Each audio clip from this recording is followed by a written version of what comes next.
Hey guys, Ellie here. Today, I have an exciting video for y'all. I think that this is going to be something that you guys really enjoy. Now, I've noticed recently when I look at my comment section on my videos that I've seen a few new faces, some names that I don't necessarily recognize. You know, when you've been doing YouTube as long as I have, 3+ years, you begin to recognize some of the familiar names like Teresa Eulenhake, Jennifer Thacker. Those are viewers of ours that have been following the page for 2+ years now, and they're some of our most loyal followers that watch every single video on every single family member's YouTube page. And we love and we appreciate y'all more than we could ever put into words. But we also want those of you that are newer viewers and may have started following a month ago or 2 months ago. Maybe you've only been following a year, maybe 6 months. Maybe you just followed today. Maybe you just found our pages today or yesterday. I want all of you to feel equally as welcome and equally as involved as anybody who's been following for 2 years, 3 years, whatever the case may be. So in this video right here, I thought a fun way to kind of introduce everybody. And there might be some of you that actually get enrichment from this video that have been following and that think you know everything there is to know. Some people that watch the videos, it feels like they know more about the animals than even we do sometimes. But hey Bambi, today I want to make a video going around and I want to give one fun fact about every single animal that I can find.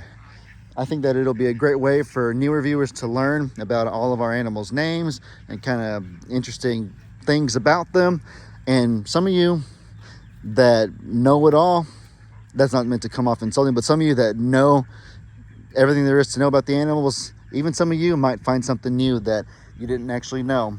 So without further ado, let's get right into it. Let's start with Bambi right here. This is Bambi. She is one of our 5 fainting goats. A nice lady named Amanda gave the fainting goats to us a few months ago when she has a farm too, but there were unforeseen circumstances on her property and she wasn't able to keep them any longer. And so she brought them here and we've fallen in love with these fainters. They're 1 boy and 4 girls. This right here is Gus Gus. He is the male, the big old buck. If you can't tell. No, I'm that silly. Gus Gus is really funny. I've become pretty attached to him lately. We got Bambi, also known as Bam Bam, because when she gets feisty, she begins to headbutt everybody. You got Lulu right there, who's the little doll face, the little baby of the group. She's eating bird food right now. She probably shouldn't be doing that. It's okay, Lulu. We got Weta right there. The gray one is Weta. Weta in Spanish translates to white girl. Amanda's husband is Hispanic and they're a humorist. They have a sense of humor, their family does. So that's where that came from. This right there is Miss Pickles. Her name originally was Pickles, but we already have a Pickles on the property. I think he lives with Brienne or maybe Jake. I don't remember exactly where Pickles lives right now. He's another goat, but we changed her name to Miss Pickles so that there's a clear distinction. That's 4 of them. I think we're missing, who are we missing? We're missing one of the fainters. I got Lulu, Weta, Bambi, Miss Pickles. Oh, I did get them all. Those are the 5 fainting goats. That's our fainting crew. Right here we got Johnny Boy. Hey Johnny Boy, what are you doing, little kitty cat? Right here we got Okey Dokey. Uh-oh, what's gonna happen here?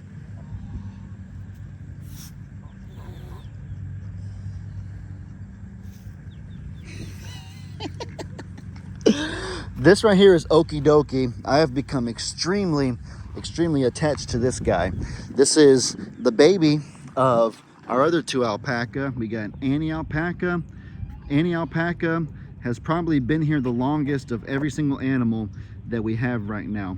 Annie Alpaca's been here since 2019, so for 4 years. She's the mama, and then old Ernie right there is the dad. Annie is extremely protective. She is the matriarch and the guardian of this pasture right here. Anytime there's been like a dog that snuck into the pasture or maybe even little cats that like sneak in and get too close or whatever, Annie Alpaca is the first one to put her life on the line, throw her body in between what she calls the predator and all of her babies. She keeps them safe at all costs, no matter what. She's the guardian, if you will. Ernie, a fun fact about Ernie is that Ernie loves water. Alpacas like to get cooled off in general when it's summertime because it's hot and they have all that wool. We'll try to shear them so that they can stay cool during the hot summer months here in Texas. It gets really hot, mind you, 100 degrees, 110 degrees sometimes. But Ernie actually loves to be drenched with the water hose. Like he'll be like slathered in just, you know, hose water, man. He loves it. Every time he sees us filling up a water with the water hose, he'll come over there just begging to be drenched in it. That's something fun about Ernie. Neither of them are touchable though. Annie and Ernie actually are not super friendly. If you go up to them trying to touch them, they'll run away from you. They'll let you get close, but they prefer not to be touched because at the places they came from, they weren't handled very much. However, with baby Okey Dokey right here, who's about, I think, 2 months old now, something like that, Okey Dokey, as you can see, is very hands-on, super lovable, super easy to touch. And the reason why is because me and my beautiful fiance, Meg, worked really hard to make sure that he would be friendly because we don't like having babies that we can't touch and pet and, you know, give little hugs to and love on like this. We love being able to do that. And so I like to take a lot of the credit, but I'd be lying if I said it was me. I'm going to give Meg about probably 80 to 90% of the credit for getting him tame. I'll give myself 10 to 20% because Meg definitely worked the hardest and worked the most effectively at getting Okey Dokey to be friendly. So she deserves the credit where credit is due. And that's one of her greatest feats on the farm. I'm proud of her. My beautiful fiance has accomplished so many wonderful feats, but one of the biggest ones that I'm proud of is getting this guy to be friendly because of the bond that I've built with him, and it wouldn't be possible without her contributions. Oh, Okey Dokey, we call him. Who else? My baby Hero. Hero over there is a Boer goat. He's the only one we have in this pasture. A few months ago, about 6-7 months ago, something like that, my pawpaw gave me and Meg 2 of his Boer goats that were pregnant. He gave them to us because they were about to have babies, and me and Meg had just moved here to this property, so Pawpaw wanted us to have, you know, be able to kickstart our sanctuary journey with 2 pregnant mamas. And so each of them had 2 babies, and Hero's one of the babies that came from the pregnant goat named Old Mama, who's currently at my dad's property called Longhorn Lester's right now. Old Hero, when he was born, he had complications. His back 2 legs didn't work. He couldn't walk. And because of that, he wasn't able to reach high enough to get milk from his mother's teat. See, Annie's walking away that I'm getting close. I'm actually shocked that Ernie's letting me get this close to him. I'm not going to try to touch him. I'm just petting Hero. But no, Hero couldn't walk, and his mother wasn't able to feed him because Hero was so low to the ground he couldn't get up and even reach the teat. So we took Hero in the house, we bottle fed him ourselves, we got some goat milk formula, we took him to the vet. They were able to give us some thiamine injections to get his legs working. It turns out that he had a thiamine deficiency, and that was causing like something neurological in his brain to not work right, and he wasn't able to walk.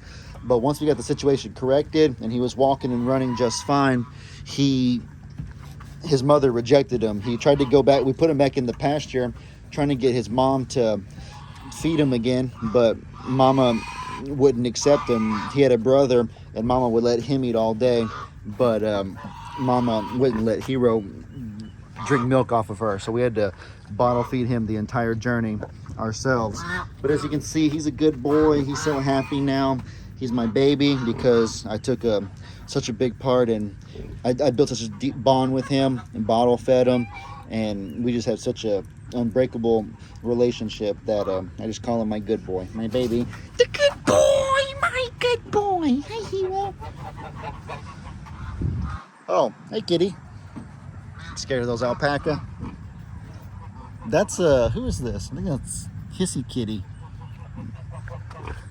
We got the geese right here. fun fact about the geese, there's 5 original geese, and then they had eggs. They laid eggs, and then the eggs hatched into a bunch of other geese. So I can't even tell who the 5 original ones are, honestly, versus the ones that came out of the eggs, the babies, because they all look practically the same to me. But 5 of these geese were known as the top geese. It's kind of punny because Jamie, she named them after the characters from the show Top Gun. Maverick, Goose, Hollywood, Iceman, and then I think Jester was the 5th one. And so that's why they call them the top geese, as a little pun or a little joke. We got Ziggy right here. This is Meg's emu that we got from Oklahoma. We got him about a month ago, I would say. Uh-oh. We're running. Come back, Ziggy. He's an emu. We went to Oklahoma. Good length away, good distance away from here. We got Ziggy because she really wanted an emu. There's a YouTuber named Marie. Her page is called Random Okey Farms. If y'all want to check that out, they have a great page. And we went over there. They gave us a really fun time. We enjoyed being over there visiting their property. And we went there for Ziggy, for the emu, but we came back with 2 animals. We came back with first of all, let me show you that Ziggy is also lovable. You can pet him like this right here. You can pet his little back, you can pet his little neck, his little funny head, his mohawk. He's a sweet boy. He might technically, all the animals are me and Meg's together, but there's some that, you know, you just have deeper bonds with than others and stuff. So like this is our bird, but kind of Meg's bird at the same time, if you know what I mean. So if there were ever to be like a decision if there were ever a decision about him to be made, like for his well-being, and we didn't agree, I would obviously defer to Meg on what we should do for him. The same way that she would defer to me on, let's say, Hero or somebody like that. But so it's like it's our bird, but her bird at the same time. She has a deep, unbreakable bond with him. The same way that I am with Hero is the way that Meg is with Ziggy over there. She just loves him so very much. We love him all so very much. Hey, Hero. Hey, baby. You want pets from your daddy, good boy? Oh, yeah. What was I was saying that we got 2 animals from Random Okey Farms in Oklahoma. We got Ziggy, and then we also came back with King Robbie right here. I seen that duck over there at her property. We did not go there with the intention of bringing a duck back, but I looked over and I was like, man, look at that duck. That thing is a beautiful color. I mean, all of our ducks that we have are kind of black, that dark greenish, that metallic reflective color. But this duck right here is like white and gray, and I was like, man, that's a cool color. I would love to have that duck. And Marie goes, you can have them. And I was like, seriously? I can have them? I was kind of just joking, but she's like, no, seriously. Like, I've seen y'all's page. I know y'all take good care of the animals. I'm not going to hold on to them if there's a place that could be his forever home and stuff like that. And so, long story short, she let me have them, and I was just really blessed, and I was really thankful that she trusted me with her little duck. And that's been about a month ago, and I always enjoy watching him eat. He's like ingrained himself as a part of the duck flock. As you can see, he's getting along just fine with everybody, making good friends, even though he's the newest one here. This is Pig Trudy right here. It's crazy. Pig Trudy was actually found, it's probably been 2 or 3 years now that we've had Pig Trudy. My cousin Laramie has a friend, and the friend found Pig Trudy when she was just an itty bitty baby about this big, probably not literally that big, you know what I mean, itty bitty baby, abandoned on the side of the highway. And he went and investigated, and he found the mother of Pig Trudy had died. I think had gotten hit by a car or something like that. And so he got this little piglet and was trying to find a place for it to go. And then Laramie said he could take it. And so Laramie and his wife Brienne is my cousin. So he's my cousin-in-law or whatever you call it. He's married to my cousin Brienne. So Laramie took the piglet, and him and Brienne, that wasn't nice. It's crazy how big she is, that she's afraid of this tiny little thing right here. Brienne and Laramie took Pig Trudy, tried to raise her in the house, and it went well for a while until you realize that pigs don't always stay about this big forever. They eventually get that big, you know. So they went ahead and moved her here to the sanctuary. A farm is obviously a little more ideal for a pig, if you know what I mean. This is Peggy Pig right here. Fun fact about Peggy Pig is that her mother is the infamous Patty Pig. My dad made a video back in 2017 of, y'all know Hurricane Harvey hit Texas really hard in 2017. And so we had this property right here. We didn't have nearly as many animals as we had now. And so my dad made a video of him returning from the aftermath of, returning to the aftermath of Hurricane Harvey, because everybody fled and evacuated this area during the, You okay, Ziggy? Sorry, I'm getting a little bit distracted. What's going on, you guys? What are y'all doing? People are going crazy over here. Sorry, guys. A little bit distracting right there. Oh, you're about to knock that canoe over, Peggy Pig. What are you doing? No, my dad made a video when Hurricane Harvey hit. Everybody around here pretty much fled or evacuated, and my dad wasn't able to take the animals with him that were in this area. And so it was a tragic choice that had to be made, but there was just no way with the flood waters rising and with everything happening. It's been so long, I forget exactly all that happened, but we didn't expect any of the animals to make it through the flood. It was a terrible ordeal, serious hurricane. I'm sure y'all read about it on the news and stuff like that back when it happened, Hurricane Harvey. But when my dad returned, he found that 3 of the animals had miraculously survived. He had no idea how in the world it possibly could have happened. There was a Meg, a little tiny goat about the size of, these goats right here. The floodwaters were like 8 feet high. That's like way up here. How would a goat this tall survive in floodwaters that were 8 feet high for 3 days straight?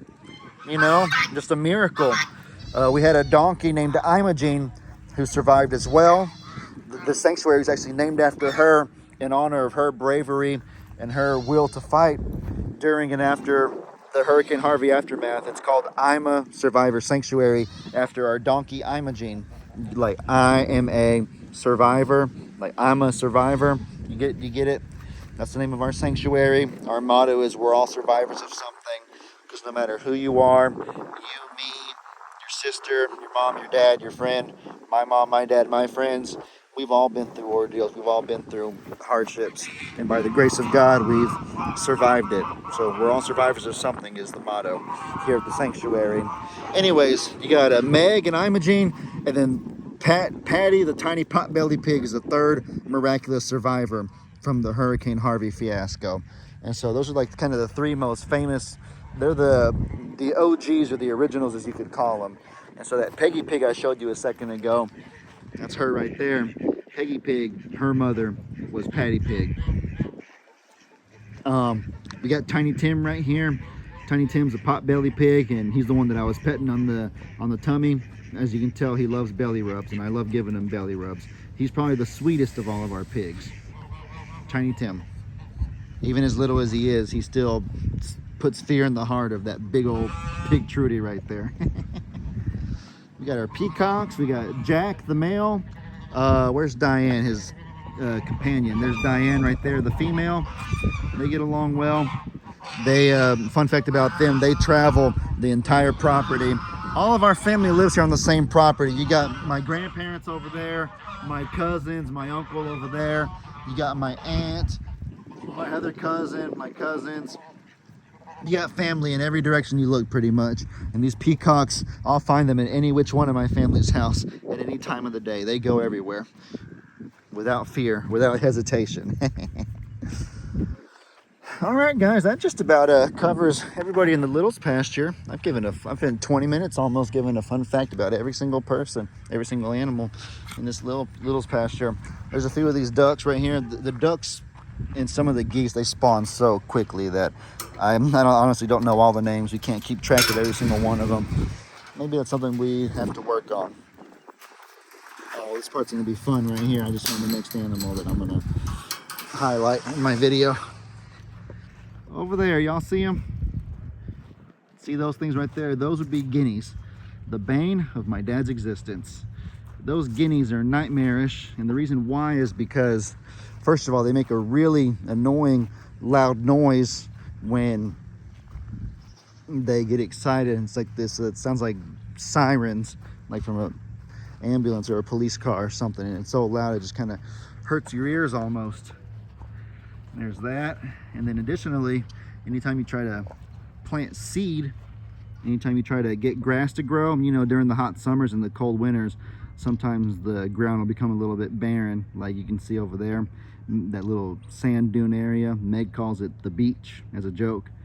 But we'll try to plant seed there to get the grass to grow back, and the guineas are always within 5 or 10 minutes just there to devour all the seed up and make sure that we can't get any grass to grow. My dad has struggled with them for years. I know my uncle tried to plant some seed and the guineas ate all of it a few weeks ago even. Me and Meg, though, found a counter to them. We were able to outsmart these guineas, and I am beyond proud of what we were able to do. So we saw it was going to rain one day at like 8 or 9 in the morning, and we came up with a really clever strategy, a clever idea. Me and Meg are night owls. We stay up really, really late. Like we probably go to bed at 2 or 3 in the morning, if not later. And it's not ideal, I guess, like, you know, for your circadian, I don't even know how to pronounce that word, the circadian rhythm or whatever it is. But either way, it probably works out for the better, honestly, because in reality, predators and, you know, dangerous things happening at night, your animals probably don't need protected that much at 6 or 7, 8 a.m. in the morning when the sun comes out.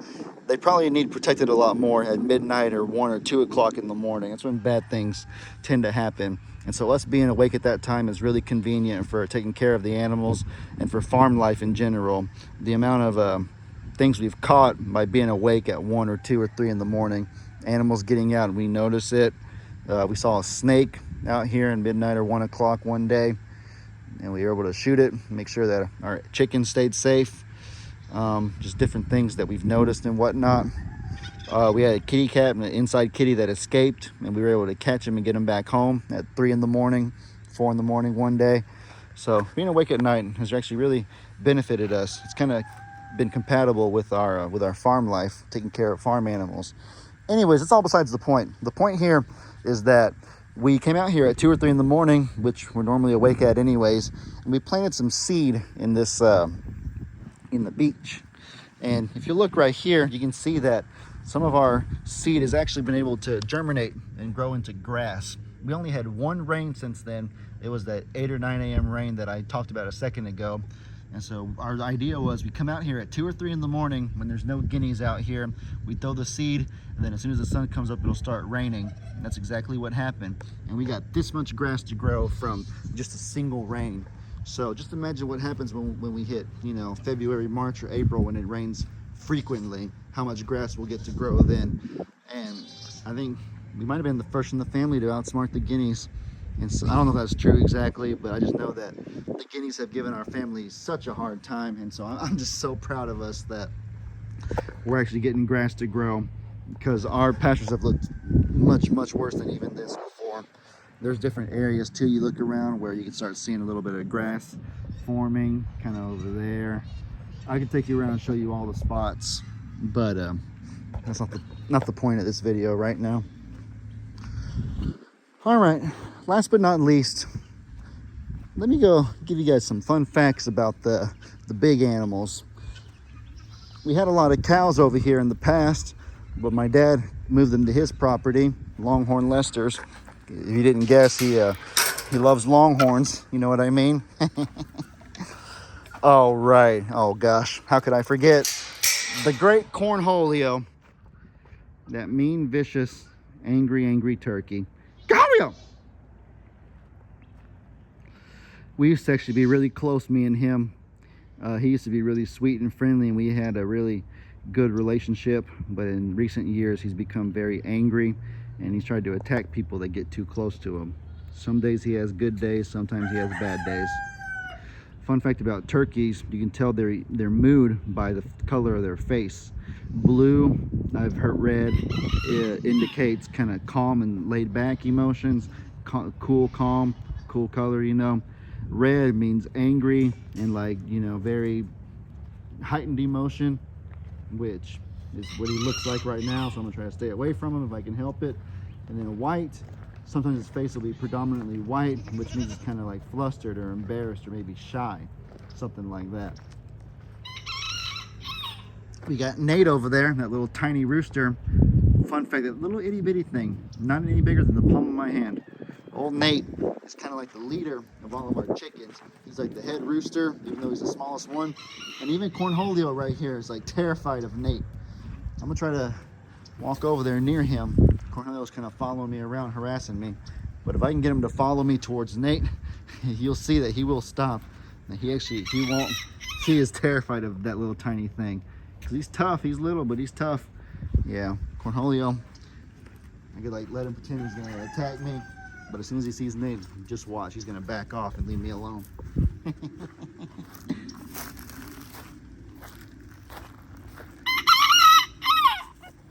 Come on, Nate, help me.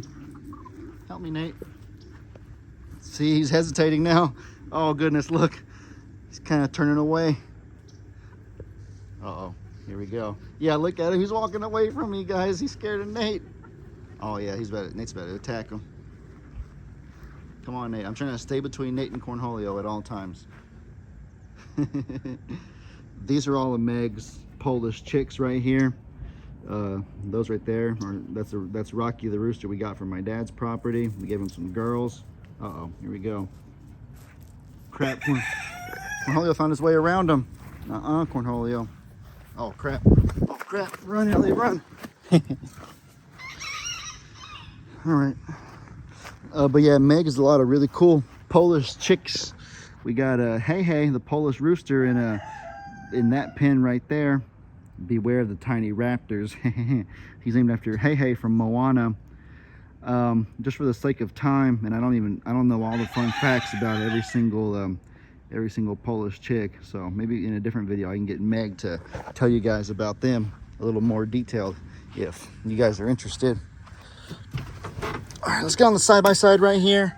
Let's go conclude our video with a little bit of fun facts about the horses over there.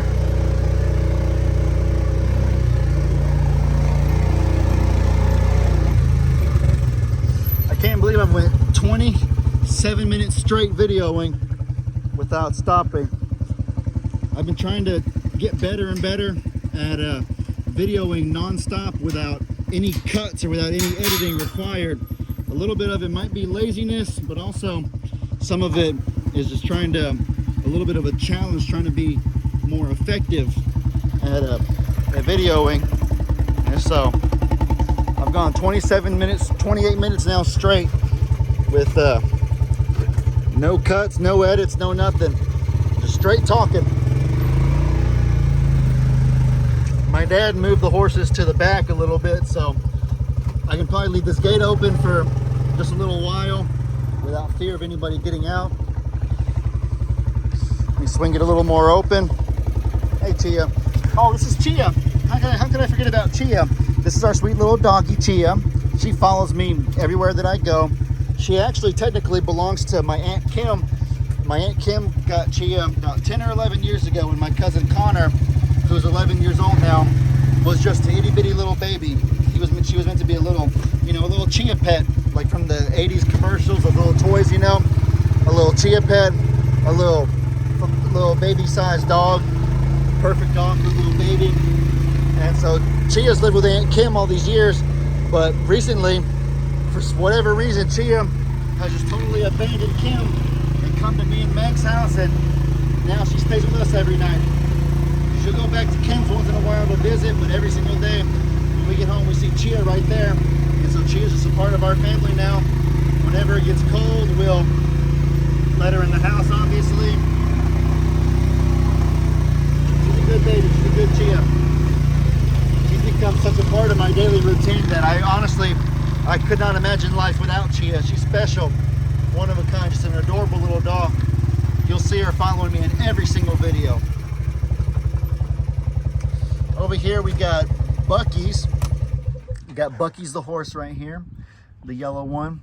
He's actually blind in one eye. I think he's blind in his right eye. You can tell it's kind of clouded over. This left eye right here is good vision though. It's your typical brown eye. He named Bucky's because my dad and Jamie got him, I think, at Bucky's. That's where they did the drop-off or the exchange from the person they got Bucky's from, or the exchange with the person they got Bucky's from. We got Voodoo right here. Voodoo's a good horse. I think his name is Voodoo because I guess they got him from Louisiana, and I think Louisiana is known for that kind of stuff. I'm a Christian, so I don't really like that, but you know, that's his name, and he's a sweet horse. We got Ivy right here. Old Ivy is the fuzziest of all of our donkeys. Fun fact about Ivy is actually like 30 something years old, I think, maybe 25, but she might be the oldest animal that we have on this property. She's been around for a really, really long time. I think my Aunt Kim had her before she came to us, but she's a good baby. Ivy's a really, really good donkey. Hey, baby, you enjoying those little pets? You enjoying those little pets? Hey, Voodoo. Hey, buddy.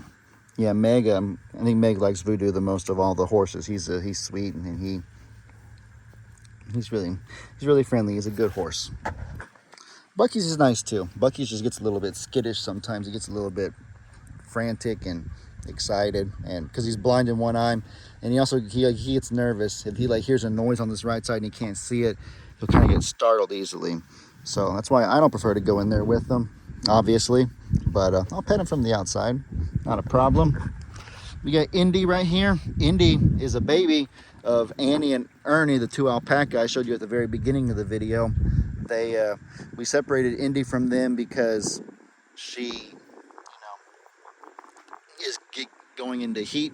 She's becoming a mature adult, and so we don't want Daddy Ernie to be getting the wrong idea about the kind of relationship he should be having with his daughter, if you know what I mean. So we've had to separate them for those purposes. Eventually we'll have to figure out with Okey Dokey, once he reaches sexual maturity, what we're going to do with him when it pertains to him and his mama Annie. We got Stormy and Rita over there. Those are our two newest additions. Fun fact about, I'm going to hold off on talking about them actually because they're kind of newer, and my dad and Jamie make the videos about them and talk about them the most, and so I don't want to say anything about them that they haven't talking about yet, or that they haven't been ready to reveal, or that they feel is more of a private matter. So if you want to know information about Rita and Stormy over there, I would go to my dad's page, Longhorn Lester's, or Ima Survivor Sanctuary page, or you go to Jamie's page called Suits to Boots, because she was a businesswoman and now she's transitioned to being a farm woman. So you get it like business suit to farm boots, Suits to Boots. Y'all go to those pages if you want to know more about them. We got old Imogene right there. Imogene is the one I mentioned earlier as the matriarch. The sanctuary is named after her. It's Beverly right there, her daughter, in the middle. The horse is blocking her. There's Beverly right there. Beverly is actually named after a viewer of ours. When Beverly was born back in January of 2021, me and my brother actually had COVID at the time, so we were kind of trying to be careful being outside and just being separate from our family. That's just a fun fact. It has nothing to do with the story. I just kind of remember that we were making the video trying to keep our distance from my dad and everybody. But that's Beverly. I made a video, and in the video we kind of asked you guys to leave comments or maybe vote on what you thought this baby donkey's name should be, because she didn't have a name yet. And so I seen a few comments in the comment section about different name ideas, maybe combining Dan and Ima, and her mom is Imogene and her dad's name is Dan, so maybe do like Dinah or Dima or something like that, as some sort of blend of the two names was a good idea I saw frequently. But one thing that really struck my heart was there was a viewer named Beverly, and the viewer said like, "Hey Ellie, my name's Beverly. I forgot exactly, it's been so long, I forget exactly like what the whole circumstance was. We haven't really kept in touch since then. It's been almost 3 years ago now, but she said that she was going through a hard time, and I think that her grandmother named Beverly had passed away recently or something like that. I don't remember exactly what it was, but long story short, what I do remember is that she said she would be honored if we could name the donkey Beverly. It would just bring a big light to her day if she could watch the videos and see the animal named Beverly. It would really touch her heart, and it really touched my heart too. So I talked to my dad and Jamie about it, and my dad and Jamie were like, you know what, we both, coincidentally enough, actually have people in our lives that we have a special place in our heart for named Beverly. So maybe all three of us, like having that connection with a Beverly, could name the donkey Beverly after that. And so we did. We named her Beverly, and the rest is history. Last but not least, we got Donkey Dan walking off over there. He's our little white gray colored donkey, and we got him right after Hurricane Harvey to be a companion for Imogene right there. He's been around, he's been with us for a long time. He has some PTSD from struggles he had during Hurricane Harvey. He used to be afraid of going inside of barns or any sort of enclosed building or enclosed area. He had trauma from that, I guess. I don't know why. We don't know what he went through before he came to us. When it would be freezing cold outside, and he'd literally have like frost or icicles forming on his fur because it was so cold out there, and he still wouldn't go in the barn to get warm. That's how much PTSD he had from, you know, enclosed areas. But little by little, he's gotten over that. Recently, I've seen him going in the barn and going in other places, and so I'm really proud of him for persevering and staying the course and fighting the fight. You know what I mean? Alrighty, guys, I've gone for 36 minutes. Can y'all believe that? 36 minutes without stop. I'm a little bit talked out. 37 minutes now. That is so crazy, you guys. I need to take a break from talking. I'm losing my voice. Woo, that was tough. No mistakes. No, I did a clean 37-minute video. It'll be probably 38 by the time I'm done. I'm proud of me. Right, Chia? You so proud of your daddy? Did a good job. I did my best. But alrighty, guys. That's been fun facts about all the animals I could find. With all that said, I hope y'all enjoyed this video. Y'all be sure to let me know in the comments what kind of stuff you guys want to see. I hope you all have an incredibly blessed day. And as I always say, your boy Ellie out.